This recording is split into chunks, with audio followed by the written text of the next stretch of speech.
Mari saat ini kita persiapkan hati dan pikiran kita untuk mendengarkan firman Tuhan. Mari sambil kita mau angkat satu nyanyian. Biar kasih-Mu Tuhan melingkupi setiap hidup kami. Haleluya Yesus.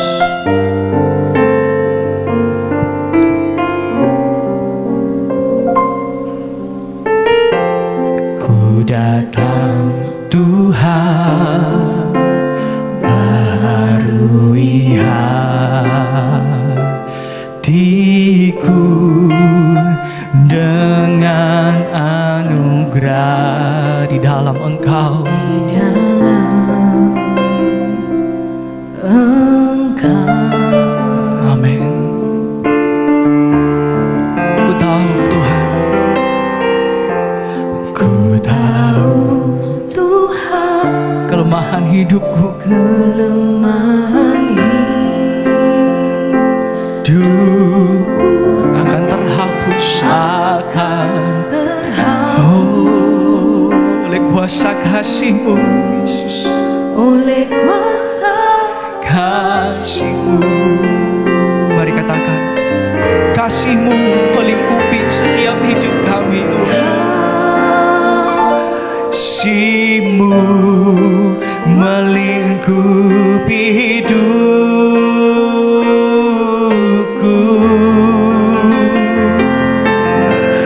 bawaku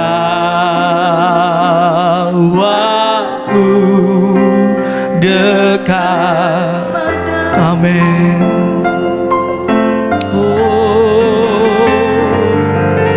Ku kan terbang bagaikan raja wali.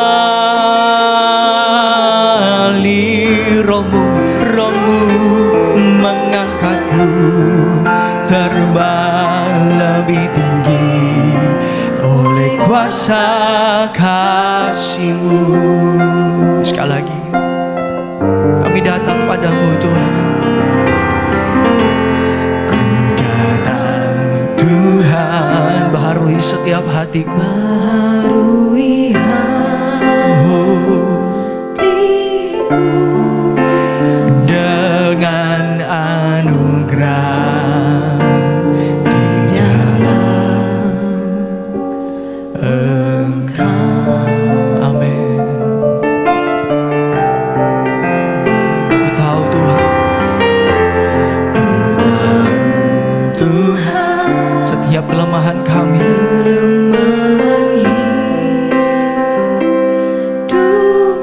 akan terhapus oleh kuasa kasih-Mu Tuhan. Oh Yesus, kami sangat membutuhkan kasih-Mu dalam hidup kami. Mari saudara katakan, kasih-Mu melingkupi setiap hidup kami. Oh,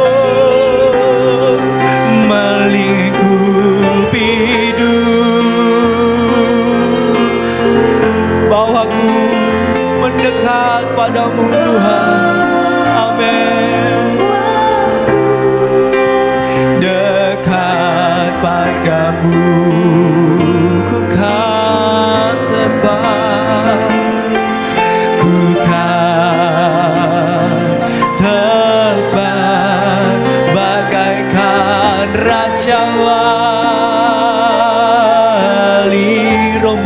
Rohmu mengangkatku terbang lebih tinggi oleh kuasa kasih-Mu. Sekali lagi, kasih-Mu Tuhan. Mari perlahan kau bangkit berdiri dari tempat. Biar kasih-Mu lingkupi setiap hidup kami Tuhan. Oh, bawaku lebih dekat kepadamu Yesus. Dekat padamu. Amin. Ku kan terbang bagaikan raja wali. Rohmu mengangkatku, mengangkatku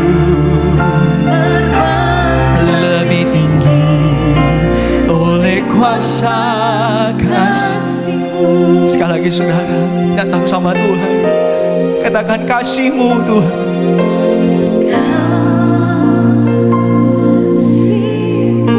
Lingkupi setiap hidup kami. Haleluya Yesus.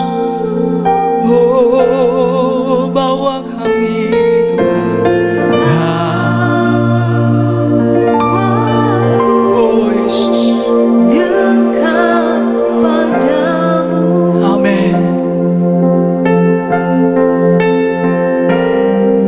Ku kan terbang bagaikan kami percaya Tuhan, Roh-Mu mengangkat terbang lebih tinggi, terbang lebih tinggi oleh kuasa kasih-Mu. Haleluya.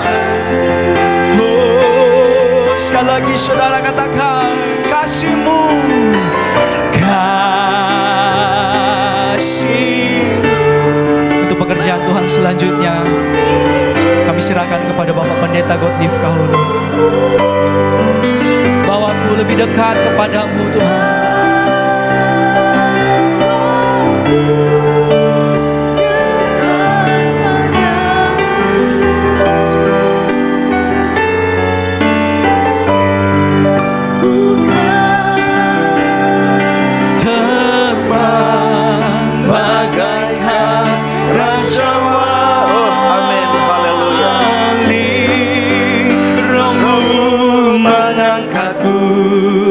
Terbang lebih tinggi oleh kuasa kasih-Mu melingkupi.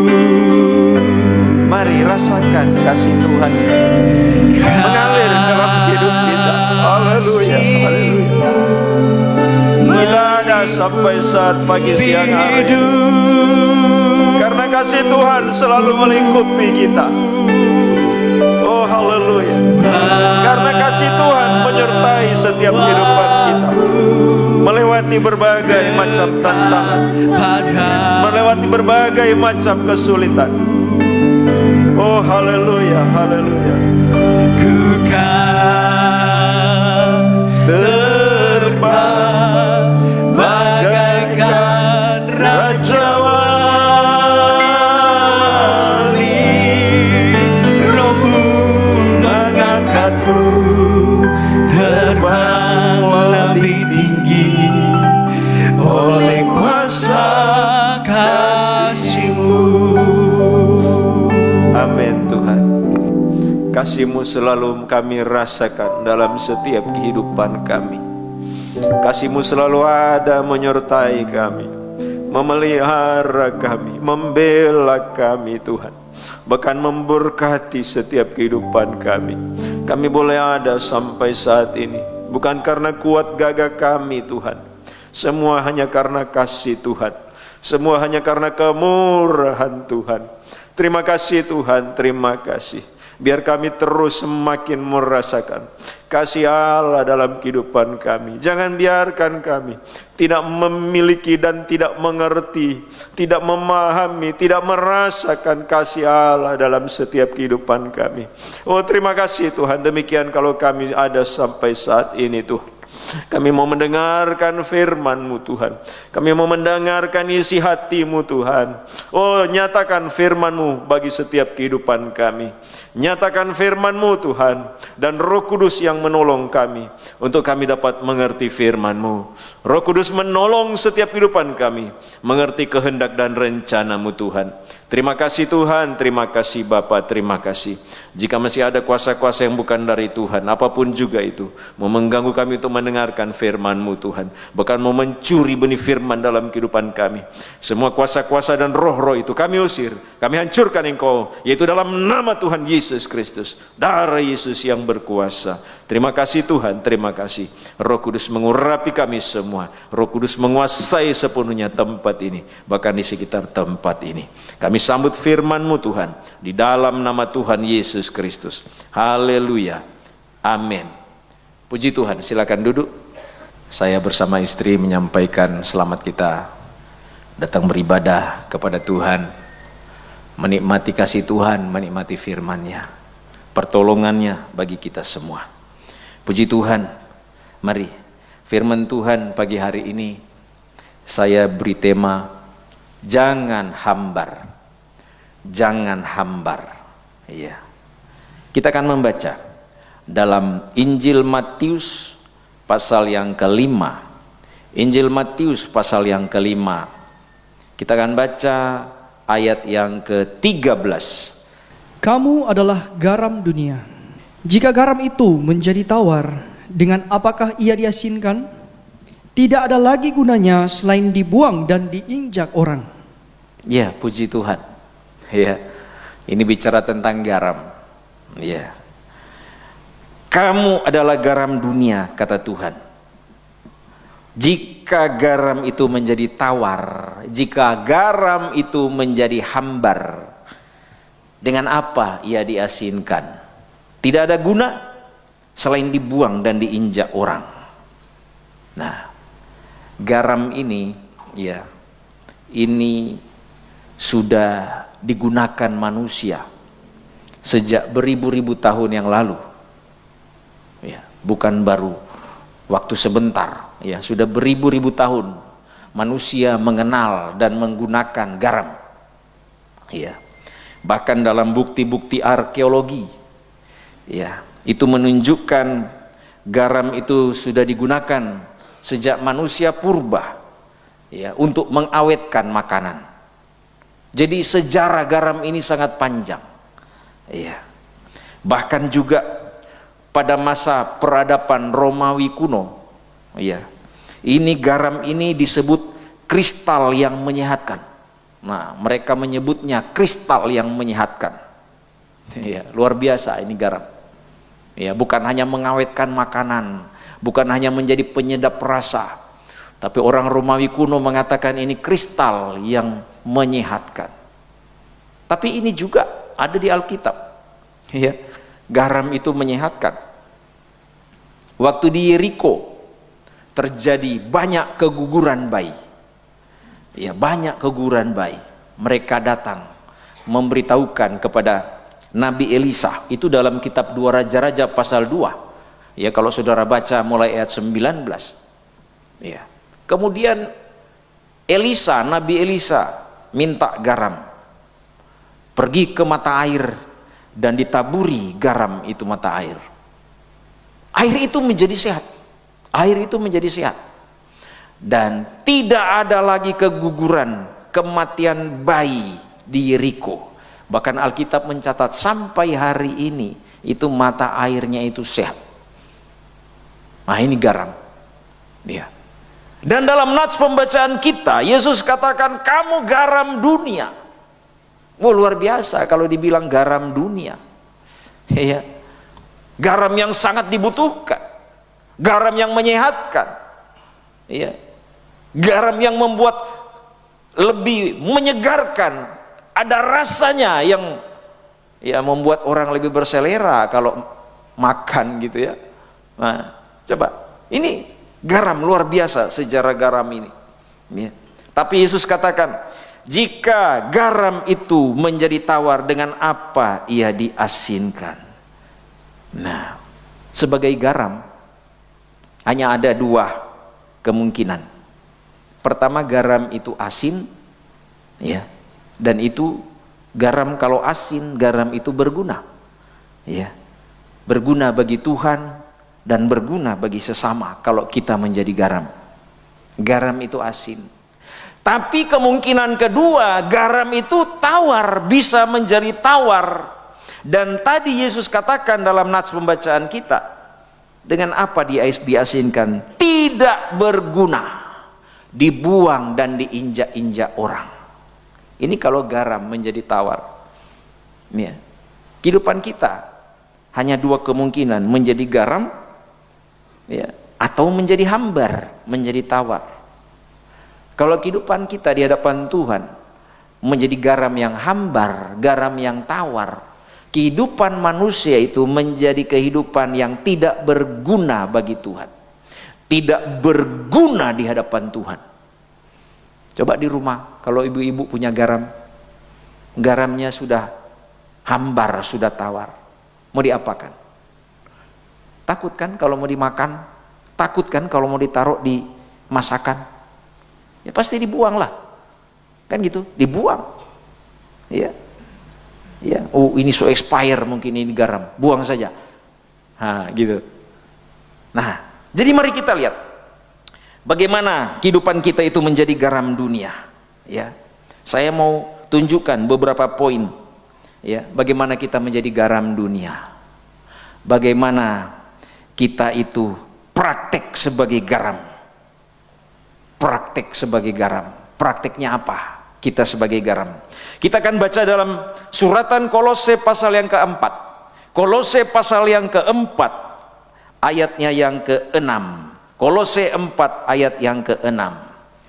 Surat Kolose pasal 4 ayat yang ke-6. Ini praktik pertama, bagaimana saudara dan saya jadi garam.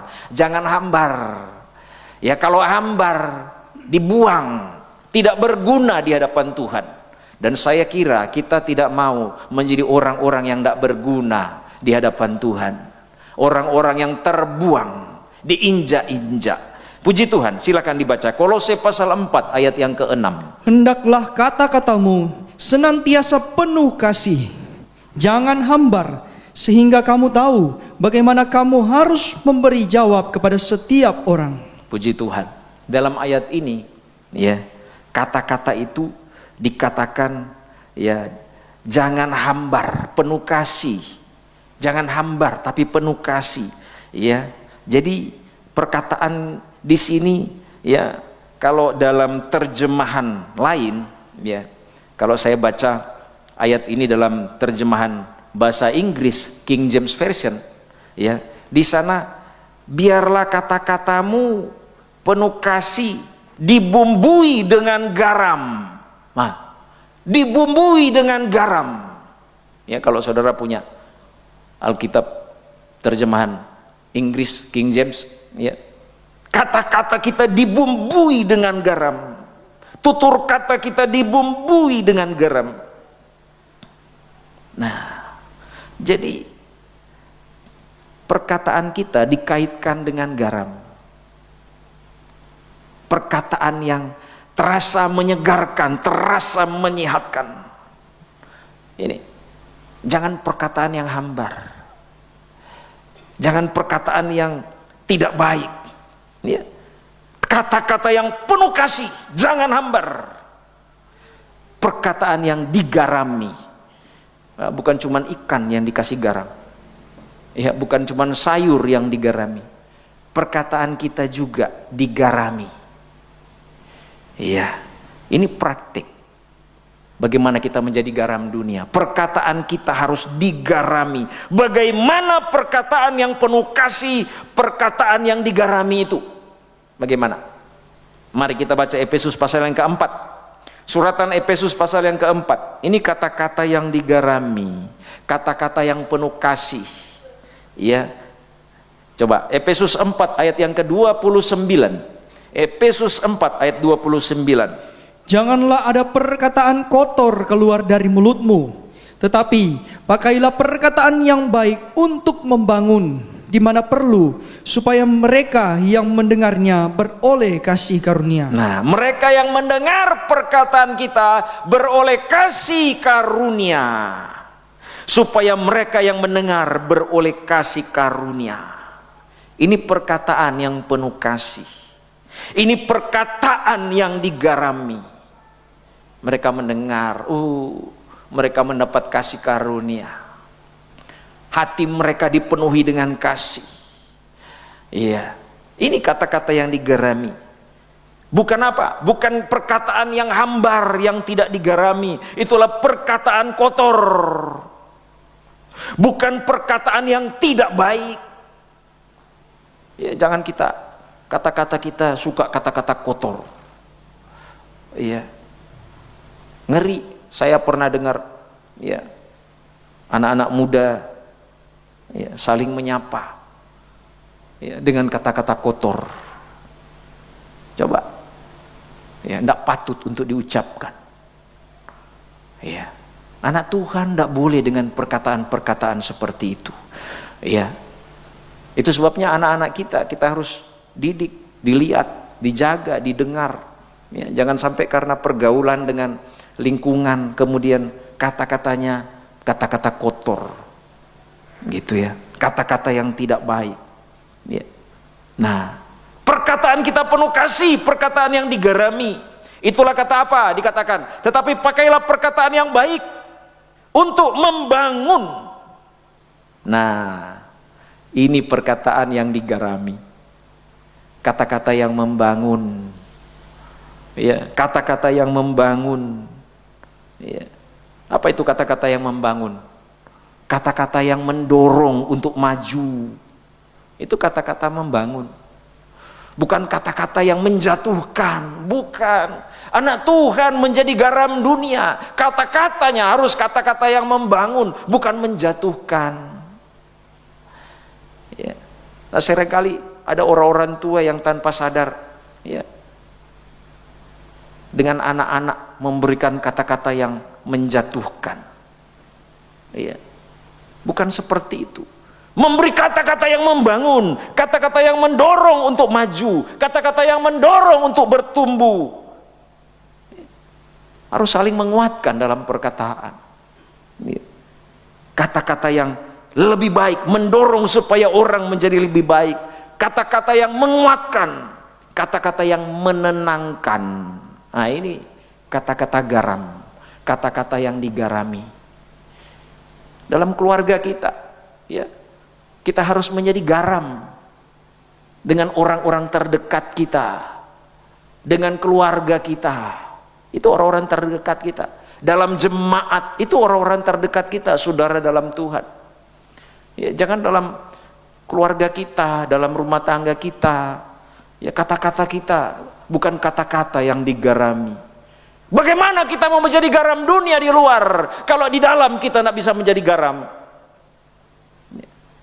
Kata-kata yang menghina, kata-kata yang merendahkan. Ya, suami istri bukan kata-kata saling mendorong, bukan kata-kata saling membangun, bukan kata-kata saling menguatkan, tapi saling merendahkan, saling menghina, saling melemahkan. Nah, coba, ya kalau tidak bisa, ya didorong sampai bisa. Ah, sudah juga anda bisa, sampai mati anda akan bisa. Loh, bukan begitu. Kita harus memberi kata-kata yang menguatkan. Ayo, kamu pasti bisa. Ini contoh saja. Ya, ulangi lagi nak. Coba, bisa, pasti nanti bisa. Ya. Ini kata-kata yang digarami. Mari, bagaimana kita mau jadi garam dunia di luar? Dengan perkataan-perkataan kita yang begitu menguatkan, begitu didengar. Kalau di lingkungan kita yang terdekat, kita tidak bisa menjadi garam dalam perkataan. Ya, kata-kata yang selalu melemahkan. Ya.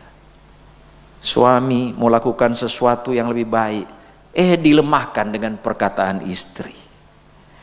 Istri mau melakukan perubahan yang baik, dilemahkan dengan perkataan suami. Ayo, bagaimana kita mau jadi garam? Ya. Nah, ini kata-kata yang saling menguatkan, saling mendorong. Bukan kata-kata yang saling menyalahkan. Bukan. Apalagi perkataan yang cuma taunya mengkritik. Ya. Orang yang taunya mengkritik, itu tidak ada jalan keluar dalam kritikannya. Ya, itu kalau kritik. Tapi perkataan yang membangun, itulah perkataan yang digarami, itulah perkataan-perkataan yang ada jalan keluarnya. Beda dengan kata-kata yang sifatnya hanya kritik semata-mata, menjatuhkan semata-mata, menjelekkan semata-mata. Nah, ini perkataan yang bukan perkataan yang digarami. Ya. Nah, jadi kita harus perhatikan, ya, perkataan kita harus digarami. Itulah perkataan yang membangun, bukan perkataan yang hambar, bahkan bukan perkataan yang tidak digarami. Itulah perkataan yang bukan membangun tapi merusak. Hati-hati dengan perkataan yang merusak, bukan digarami tapi merusak. Ya, Alkitab mencatat ada itu kata-kata yang justru bukan membangun tapi merusak. Ya, anak-anak Tuhan jangan memiliki perkataan-perkataan yang merusak. Ya. Nah, coba kita lihat bagaimana itu perkataan yang merusak, bukan perkataan yang membangun. Dalam surat 2 Timotius pasal yang kedua, 2 Timotius pasal yang kedua, suratan 2 Timotius pasal yang kedua, mulai ayat yang ke-16 dan 17. 2 Timotius 2 ayat 16 dan 17. Tetapi hindarilah omongan yang kosong dan yang tak suci, yang hanya menambah kefasikan. 17. Perkataan mereka menjalar seperti penyakit kanker. Ya, seperti kanker, merusak. Ini perkataan yang merusak, bukan membangun. Terus, Di antara mereka termasuk Himeneus dan Filetus. jadi zaman Rasul Paulus sudah ada orang-orang seperti itu, Himeneus dan Filetus. Bukan memiliki perkataan yang digerami, perkataan yang membangun, tapi memiliki perkataan yang merusak. Ya, perkataan omong kosong, ini perkataan merusak dikatakan. Tetapi hindarilah omong kosong. Perkataan omong kosong ini perkataan merusak. Ya, jangan kita suka bicara-bicara omong kosong. Ya, omong yang tidak benar. Ya, itu omong kosong, omong yang tidak ada artinya, omong yang sia-sia, itu omong kosong. Itu perkataan merusak. Ya, merusak. Kemudian dikatakan apa? Ya, dan yang tak suci, yang menambah kefasikan. Ya. Ini perkataan merusak, perkataan-perkataan yang tidak suci, perkataan yang tidak kudus. Ya, bicara tidak suci, tidak kudus. Bekusedu, bercanda dengan tidak suci, tidak kudus. Ya, coba. Nah, itu perkataan merusak, merusak moral, merusak rohani kita.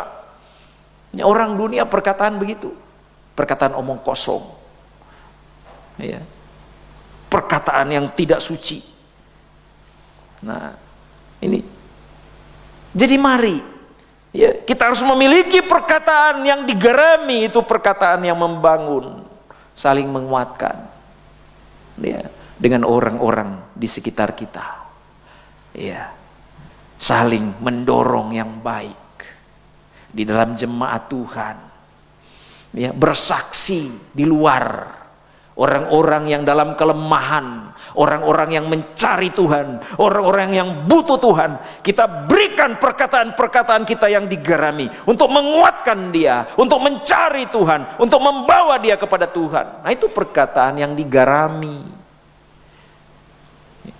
itu perkataan yang digarami, itu kita menjadi garam dunia, menjadi garam dunia. Ya, menjadi garam dunia. Nah, jadi ini yang pertama. Ya, ini yang pertama. Bagaimana praktek kita menjadi garam dunia? Praktek melalui apa? Perkataan yang digarami. Ya, bukan perkataan hambar. Oh, luar biasa. Kalau saudara ketemu dengan orang-orang yang selalu bersemangat, orang-orang yang selalu menguatkan ketika kita ketemu, kata-katanya begitu manis, begitu indah, begitu menyehatkan. Oh, coba. Senang tidak? Tapi cuma kalau ketemu dengan orang yang kata-katanya, sudah hindari dia, hindari. Ini bicaranya ngawur, ndak karuan. Ya. Itu sebabnya jangan kita suka dengar-dengar perkataan-perkataan yang melemahkan. Jangan. Ya, kalau ada orang yang katanya melemahkan, ya lebih baik hindari. Itu jalan terbaik. Ya. Nah, ini praktek menjadi garam dunia. Bagaimana? Yang kedua, kita baca dalam Injil Markus pasal yang ke-9. Injil Markus pasal yang ke-9. Markus 9 ayat yang ke-50. Injil Markus 9 ayatnya yang ke-50. Garam memang baik, Tetapi jika garam menjadi hambar, dengan apakah kamu mengasingkannya? Terus, Hendaklah kamu selalu mempunyai garam dalam dirimu dan selalu hidup berdamai yang seorang dengan yang lain. nah, apa praktik menjadi garam dalam ayat ini? Menjadi garam dalam hal berdamai. Hendaklah kamu selalu mempunyai garam dalam dirimu.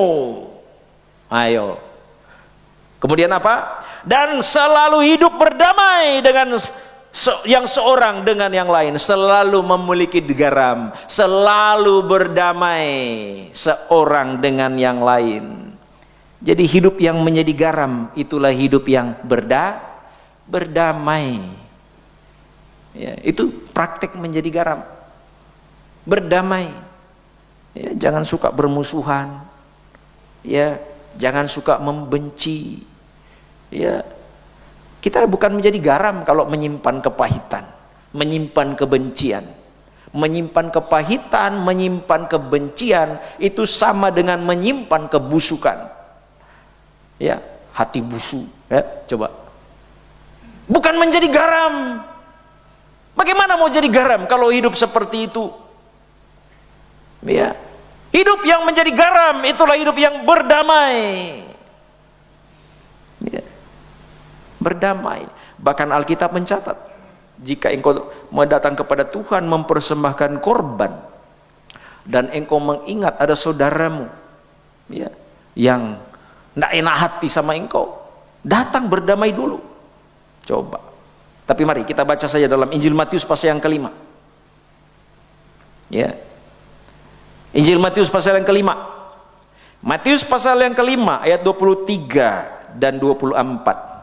Matius 5 ayat 23 dan 24. Sebab itu, jika engkau mempersembahkan persembahanmu di atas mezbah dan engkau teringat akan sesuatu yang ada dalam hati saudaramu terhadap engkau, ada sesuatu engkau dengan saudaramu itu di dalam hati, ya, terus tinggalkanlah persembahanmu di depan mezbah itu dan pergilah berdamai dahulu dengan saudaramu. Pergi berdamai dulu, terus Lalu kembali untuk mempersembahkan persembahanmu itu. nah, ini dalam perjanjian lama. Kalau dalam terjemahan yang kita baca ini barusan, ya, dikatakan ayat 23, jika engkau mempersembahkan persembahan di atas mezbah dan engkau teringat akan sesuatu yang ada dalam hati saudaramu terhadap engkau. Kalau dalam terjemahan lama dan dalam terjemahan bahasa Indonesia masa kini, terjemahan Indonesia sehari-hari, ya, dikatakan jika engkau teringat ada sakit hati kepadamu oleh saudaramu. Nah, kalau dalam yang kita baca ini, ya, ada sesuatu dalam hati saudaramu.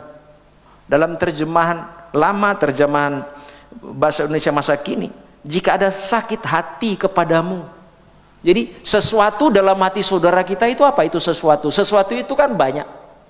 Jika ada sesuatu dalam hati saudaramu, apa sesuatu itu? Ternyata dalam terjemahan yang lain itu kalau ada sakit hati dalam hati saudaramu, pergi berdamai. Mengapa dia sakit hati? Ya mungkin kita menyakiti hati dia. Jadi kalau engkau ingat, engkau pernah menyakiti hati saudaramu, ayo berdamai. Berdamai. Siapa di sini tidak pernah sakiti hati orang lain? Ada? Ayo. Ada yang tidak pernah menyakiti orang lain? Anak-anak, engkau tidak pernah menyakiti hati orang tuamu? Ada?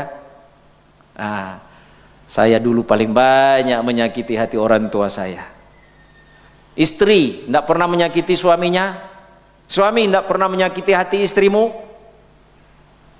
Ayo, saya sebagai suami, ya, juga menyakiti hati istri saya dulu.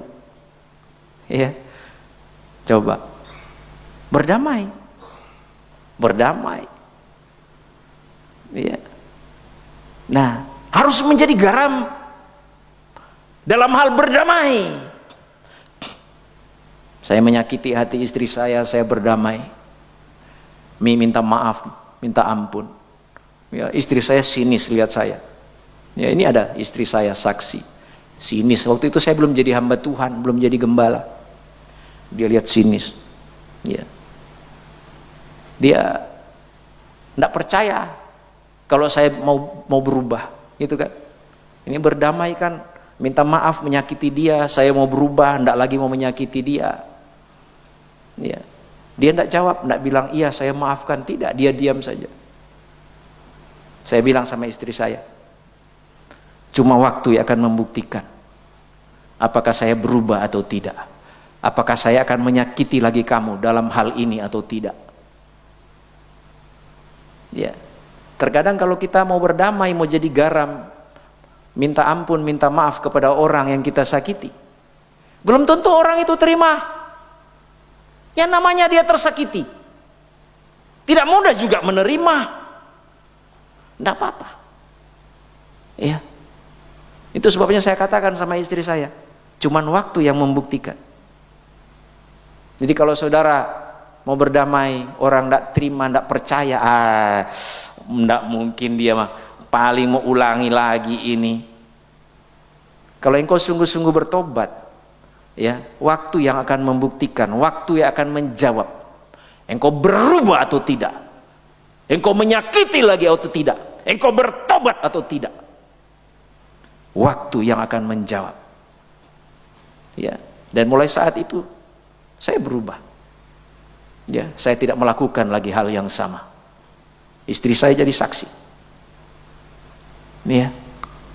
Nah, jadi mari menjadi garam itu hidup berdamai. Berdamai dengan siapa? Dengan orang yang kita pernah sakiti hatinya.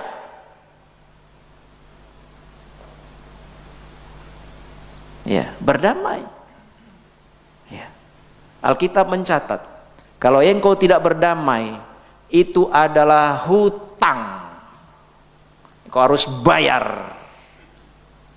Oh, engkau sakiti hati orang, ya, itu hutang engkau harus bayar kalau engkau tidak berdamai. Baca Injil Matius pasal yang kelima. Injil Matius pasal yang kelima ayat 25 dan 26. Injil Matius 5, 25, 26. Segeralah berdamai dengan lawanmu selama engkau bersama-sama dengan dia di tengah jalan. Ya, kita berdamai dengan orang yang kita sakiti selama kita berjalan hidup bersama di dunia ini, dalam perjalanan hidup di dunia. Berdamai terus, supaya lawanmu itu jangan menyerahkan engkau kepada hakim, dan hakim itu menyerahkan engkau kepada pembantunya, dan engkau dilemparkan ke dalam penjara. 26. Aku berkata kepadamu, sesungguhnya engkau tidak akan keluar dari sana sebelum engkau membayar hutangmu sampai lunas. Nah, orang yang kita sakiti berdamai. Berdamai. Engkau istri, suami, ya, berdamai. Anak-anak, ya, berdamai. Ya. Coba. Selama perjalanan kita hidup di dunia, ya, dengan siapapun, orang di luar sana, berdamai dengan saudara kita, keluarga kita. Karena ketika orang yang disakiti itu, ayat mengatakan, ya, sebelum kita berdamai, orang itu mengadukan kepada hakim, ya, dia serahkan kepada Tuhan, hakim yang adil. Ya, Tuhan, engkau tahu aku disakiti, sangat disakiti. Oh, dia berdoa sama Tuhan. Dan hakim itu menyuruh pembantunya, tangkap, lemparkan dia dalam penjara. Engkau tidak akan keluar dari penjara sampai engkau melunasi hutangmu. Ya, itu hutang harus dibayar, ya, terhadap orang yang kita sakiti. Ya. Nah, kita harus menjadi garam, garam dunia, berdamai. Bagaimana kita mau menjadi pembawa damai kalau hati kita tidak ada damai, kalau kita tidak menjadi damai, kalau kita tidak hidup dalam damai, ya. Nah, kita tidak akan lolos, akan jadi hutang, ya, sebelum dibayar kita terpenjara. Memangnya enak hidup dalam penjara, ya. Coba saya sering melayani di penjara. Ya. Melihat orang-orang di dalam penjara. Ya. Oh, luar biasa. Luar biasa apa? Kalau ibadah, mereka luar biasa ibadah cari Tuhan. Ya. Ada yang sampai datang sama saya, Pak Gembala, bantu doa. Kenapa? Iya, saya kena kasus. Apa? Oh, mengaku dia, enggak malu-malu. Saya punya kasus begini, memang saya salah, begini. Coba. Begitu menderita dalam penjara. Kalau engkau enggak mau hidupmu menderita, ya, engkau mau hidupmu sehat, jasmani, rohani, engkau mau diberkati, hidup berdamai. Hidup berdamai. Ya, dan jangan menyakiti orang. Menyakiti hati orang. Ya, istri jangan sakiti hati suamimu. Suami jangan sakiti hati istrimu. Ya. Engkau berhutang itu harus bayar. Harus bayar. Ya, bayar. Ya. Perhatikan. Orang yang menyakiti orang lain, itu sebenarnya dia bukan menyakiti, bukan menyusahkan orang lain. Dia sedang menyakiti, sedang menyusahkan dirinya sendiri. Karena nanti dia terpenjara. Ya, saya ulangi, orang yang menyakiti orang lain, menyusahkan orang lain, dia sebenarnya sedang menyakiti, sedang menyusahkan dirinya sendiri. Ya. Nah, jadi ini, biar kita boleh hidup menjadi garam dunia.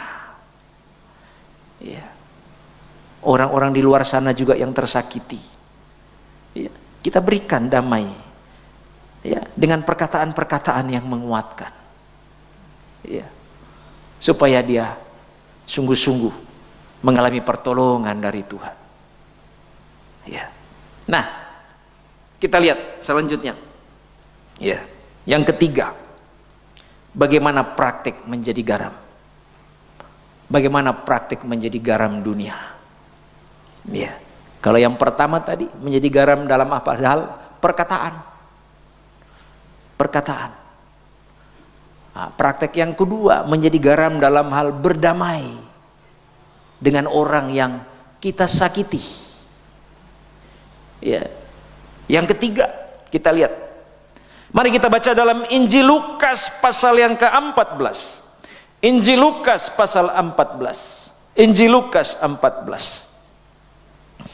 Ayat 34 dan 35. Injil Lukas 14.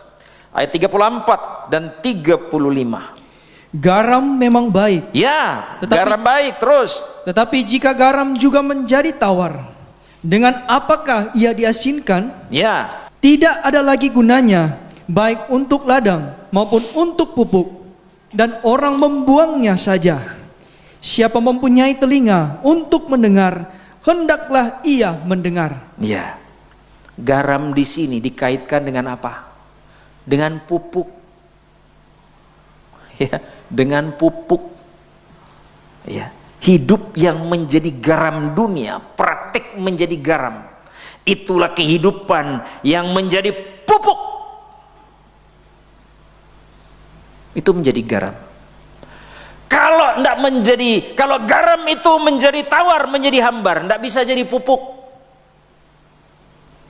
Bagaimana kehidupan menjadi pupuk? Menjadi garam. Iya. Pupuk ini untuk apa? Untuk siapa?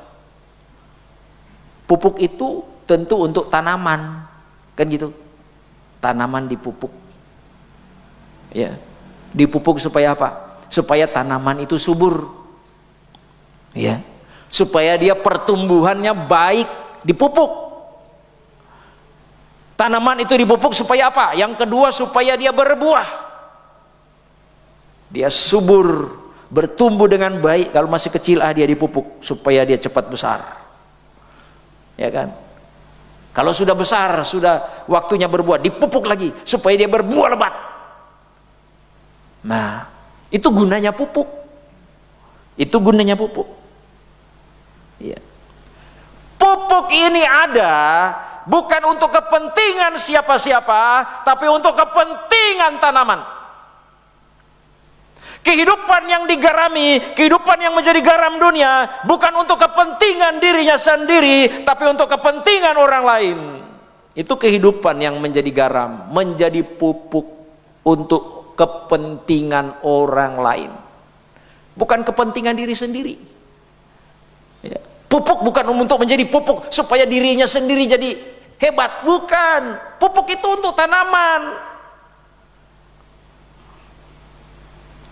Ya. Kita menjadi garam. Kita berikan hidup kita untuk kebaikan orang lain. Ya. Orang tua banyak berkorban, ya, bagaikan menjadi pupuk bagi anak-anaknya, bagi keluarganya, kan begitu. Saya pernah nonton satu video, ya, di media sosial di China, anak-anak kecil, ya, nggak tahu TK atau SD, masih kecil, ya, kemudian ditayangkan sama gurunya, ditayangkan video bagaimana orang tuanya, ayahnya bekerja banting tulang dengan susah payah untuk memenuhi kebutuhan keluarga, untuk menyekolahkan anak-anaknya, kan gitu. Anak-anak yang nonton itu, anak-anak kecil nangis lihat papanya lagi pikul-pikul, ya, ada yang pikul-pikul karung, ya, ada yang sudah mukanya sudah penuh debu, nangis anak-anaknya lihat, ternyata begini papa saya kerjanya, berkorban untuk anak-anaknya. Ini sebenarnya praktek sederhana hidup yang menjadi garam, hidup yang menjadi pupuk. Kita orang tua mencontohkan hal-hal yang baik buat anak-anak kita. Bukan kita orang tua hidup egois hanya untuk diri sendiri, ya, berkorban, menjadi pupuk. Istri menjadi pupuk buat suami, ya, suami menjadi pupuk buat istri, ya. Nah, di India dulu, ya, sudah almarhum Bunda Teresa begitu banyak menolong orang-orang, ya, orang-orang miskin, ya, orang-orang gelandangan ditolong, dirawat, yang sakit dirawat, ya, hidupnya menjadi berguna, menjadi pupuk bagi orang-orang di sekitarnya. Kalkuta, India. Coba,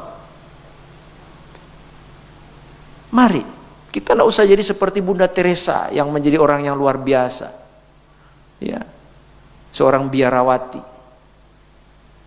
Kita menjadi pupuk di tempat kecil kita, ya, di mana kita berada, dalam keluarga kita, dalam jemaat kita, di luar lingkungan kita. Jadi garam dunia, jadi pupuk buat kebaikan orang lain, ya. Coba, nah ini untuk kepentingan orang lain, bukan untuk kepentingan kita terus, bukan. Kapan hidupmu mau berguna bagi orang lain kalau semua hanya untuk dirimu saja, ya, hidup untuk diri sendiri, ya. Coba, mari kita baca dalam Filipi pasal yang kedua, suratan Filipi pasal yang kedua, mulai ayat yang kedua sampai ayat yang keempat. Filipi 2 ayat 2 sampai 4. Karena itu, sempurnakanlah sukacitaku dengan ini. Hendaklah kamu sehati sepikir dalam satu kasih, satu jiwa, satu tujuan, dengan tidak mencari kepentingan sendiri. Nah, jangan untuk mencari kepentingan sendiri. Ini bukan menjadi pupuk, bukan menjadi garam dunia. Ya, jemaat Tuhan di Filipi diingatkan oleh Rasul Paulus, ya, bukan untuk kepentingan sendiri, ya. Terus, atau puji-pujian yang sia-sia, Sebaliknya, hendaklah dengan rendah hati yang seorang menganggap yang lain lebih utama daripada dirinya sendiri. Ini menjadi pupuk, ini menjadi garam, supaya orang lain bisa lebih bertumbuh, supaya orang lain dikuatkan. Coba, ya, terkadang orang sebelum menikah dia pikir begini, oh saya mau menikah, ya, supaya saya bahagia. Ya, itu keliru. Ya, bukan seperti itu konsepnya. Konsep nikah itu bukan menerima, tapi memberi. Lebih berbahagia memberi daripada menerima. Kalau engkau mau menikah karena engkau ingin bahagia, itu artinya engkau akan menuntut terus, bahagiakan saya, bahagiakan saya. Dan engkau tidak akan pernah bisa bahagia. Ya. Dalam nikah itu harus jadi pupuk. Engkau harus membahagiakan yang lain. Yang lain membahagiakan yang lain. Suami membahagiakan istri, istri membahagiakan suami. Bukan saling menuntut, bukan. Iya. Nah, di sini Rasul Paulus ingatkan kepada jemaat Filipi, ya. Supaya apa? Sebaliknya hendaklah dengan rendah hati, yang seorang menganggap yang lain lebih utama daripada dirinya sendiri. Coba,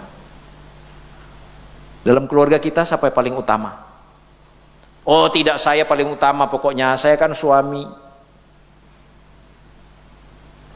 Oh tidak, saya kan perempuan, saya istri, ya, ladies first gitu kan. Mana yang paling utama? Ya, jadi pupuk, orang lain lebih utama. Itu baru berguna. Itu baru garam, bukan hambar.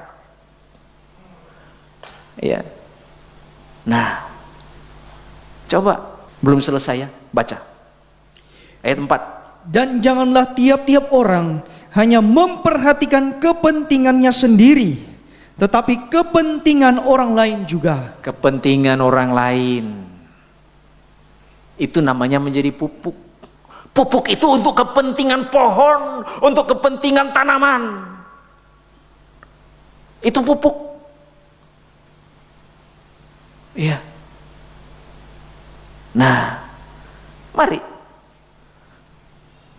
kita harus melihat bagaimana kehendak Tuhan, bagaimana kita menjadi garam dunia, menjadi garam di sekitar kita, dalam keluarga kita, yang terkecil, lingkungan terkecil, ya, di tengah-tengah masyarakat, ya, di dalam jemaat, harus saling memperhatikan, harus saling menjadi garam. Ya, dalam jemaat bagaimana? Apakah engkau sudah memperhatikan jemaat yang lain? Engkau menjadi garam bagi jemaat yang lain. Sesama keluarga tubuh Kristus, saudara di dalam Tuhan, ditebus oleh darah Kristus, ya, dilahirkan lewat salib Kristus, menjadi anak-anak Tuhan. Apakah engkau sudah memperhatikan sesama yang lain? Ya, menjadi garam. Atau engkau tidak peduli? Oh, di keluarga saja saya tidak peduli, apalagi cuma jemaat, pusing amat. Nah, gimana? Kita pe anak saja kita tidak pusing, mau pusing orang pe anak. Nah, coba, bagaimana? Ya. Kita harus menjadi garam, menjadi pupuk. Ya. Berguna bagi orang lain, berguna bagi Tuhan. Ya. Nah, karena zaman akhir ini manusia itu terlalu sibuk dengan dirinya sendiri. Ya, terlalu sibuk dengan kesibukannya sendiri. Bahkan terkadang urusan rumah pun dia sudah tidak tahu. Ya, coba di kota-kota besar. Ya. Ya. Di Manado juga ada itu. Ya. Terlalu sibuk dengan dirinya sendiri, dengan dunianya sendiri. Bahkan terkadang tetangga pun tidak kenal, Birman pun tidak kenal. Ya. Tiba-tiba, aduh, Birman kok ada kedukaan ya? Ada sakit apa? Tidak tahu. Oh, padahal sudah bertahun-tahun sakit. Tidak tahu dia kalau ada tetangganya sakit bertahun-tahun. Ya. Nah, itulah manusia zaman akhir, manusia dunia. Kita anak Tuhan beda. Kita harus menjadi garam dunia, menjadi pupuk berguna untuk yang lain, kepentingan yang lain. Jangankan tetangga, kadang keluarga pun sudah tidak tahu. Oh, ada sakit kotek dia. Nah, coba dalam jemaat, ya, ini kepada jemaat Filipi, ya, didikan dari Rasul Paulus untuk jemaat Filipi. Nah, bagaimana dengan jemaat di sini? Ya, mari kita harus jadi garam dunia. Bagaimana engkau menjadi garam di luar sana, di dunia sana? Kalau di dalam jemaat belum bisa menjadi garam, menjadi pupuk. Ya, hambar, jangan hambar. Ya. Kalau garam itu menjadi hambar, dengan apa dia diasinkan? Tidak ada guna selain dibuang dan diinjak-injak orang. Saya kira kita tidak mau di hadapan Tuhan menjadi kehidupan yang tidak berguna. Ya. Nah, jadi mari kita harus saling memperhatikan. Hari ini saya menyampaikan 3 poin saja. Praktek menjadi garam dunia. Menjadi garam dalam perkataan, perkataan yang membangun, menguatkan. Ya. Menjadi garam dalam hal berdamai dengan orang yang kita sakiti. Menjadi garam dalam hal apa? Menjadi pupuk bagi yang lain. Orang lain lebih maju, kita senang. Oh, syukur dia sudah bertumbuh makin besar. Pohon sudah makin besar, syukur. Oh, so berbuah-buah, so berhasil, syukur. Kan gitu. Oh, dia so sehat, puji Tuhan. Nah, oh, anak kita sudah sehat. Oh, orang yang kita bantu sudah bagus. Kenapa dia sudah selesai sekolah? Nah, itu menjadi garam, menjadi pupuk untuk orang lain. Hidup kita berguna. Hidup kita berguna. Menjadi garam dunia. Puji Tuhan, mari kita mau datang kepada Tuhan. Sejauh timur dari barat, Engkau membuang dosa. Oh, haleluya. Tiada kau ingat lagi pelanggaranku. Jauh ke dalam tubir laut, jauh ke dalam tubir laut, Kau melemparkan dosaku. Amin, amin. Tiada kau perhitungkan kesalahanku. Betapa besar, betapa besar kasih pengampunanmu Tuhan. Oh, haleluya. Pandangin hati yang hancur. Amin, Tuhan.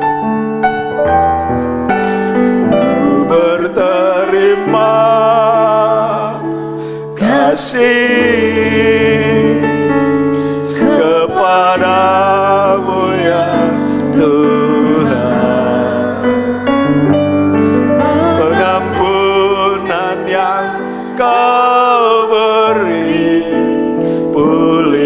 pulihkanku. Betapa besar, angkat tangan kita kepada Tuhan. Betapa besar, oh haleluya. Begitu besar kasih-Mu Tuhan, haleluya. Engkau tidak membiarkan kami terus dalam kesalahan-kesalahan kami. Engkau tidak membiarkan hidup kami menjadi garam yang hambar, menjadi garam yang tidak berguna Tuhan, haleluya. Biar kehidupan kami boleh menjadi kehidupan yang berguna seperti garam, haleluya, haleluya. Baik di tengah-tengah keluarga kami, di dalam jemaat-Mu Tuhan, dan di tengah-tengah masyarakat, untuk menjangkau jiwa-jiwa, haleluya. Pulihkan, turunkan tangan. Wanita saja, betapa besar, haleluya. Betapa besar Oh amin Tuhan. kasih Mari kita para suami memeriksa hidup kita. Apakah engkau sungguh-sungguh sudah menjadi garam dengan benar? Atau engkau merasa praktekmu selama ini hambar, garam yang tawar? Oh haleluya, haleluya, haleluya. Menjadi garam dalam perkataan. Ayo kita para suami, bagaimana perkataan kita terhadap istri kita, terhadap anak-anak kita, terhadap sesama kita? Menjadi garam dalam berdamai. Kalau engkau pernah menyakiti hati istrimu, berdamai. Hutang kalau engkau tidak berdamai. Haleluya. Sekali lagi semua, betapa besar. Menjadi garam itu menjadi pupuk, bukan hidup untuk diri sendiri. Itu menjadi garam dunia, hidup untuk orang lain juga, untuk keluarga kita, untuk jemaat Tuhan, untuk orang-orang di sekitar kita. Haleluya, haleluya.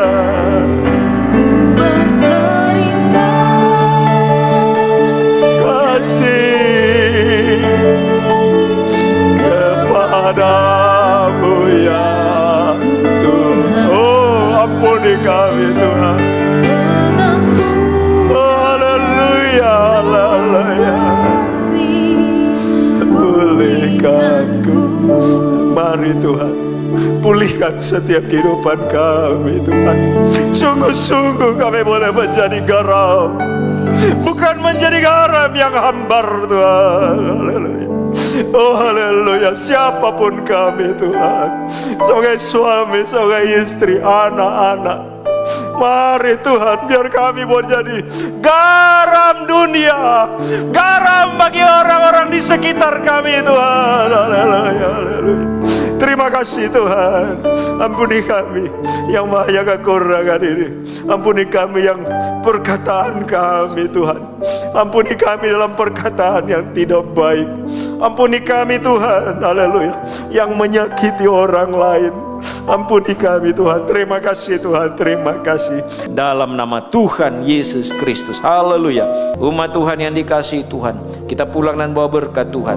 Diberkatilah kita semua, diberkatilah setiap pribadi kita. Nikah dan rumah tangga diberkati Tuhan, seisi rumah diberkati Tuhan, masa depan diberkati Tuhan, pekerjaan dan usaha diberkati Tuhan, ibadah dan pelayanan diberkati Tuhan. Berkat-berkat yang terbaik dari Bapa yang baik, Bapa surgawi, dilimpahkan dalam setiap kehidupan kita. Kasih sayang dari Yesus Kristus dalam persekutuan kuasa Roh Kudus akan terus menyertai kita semua.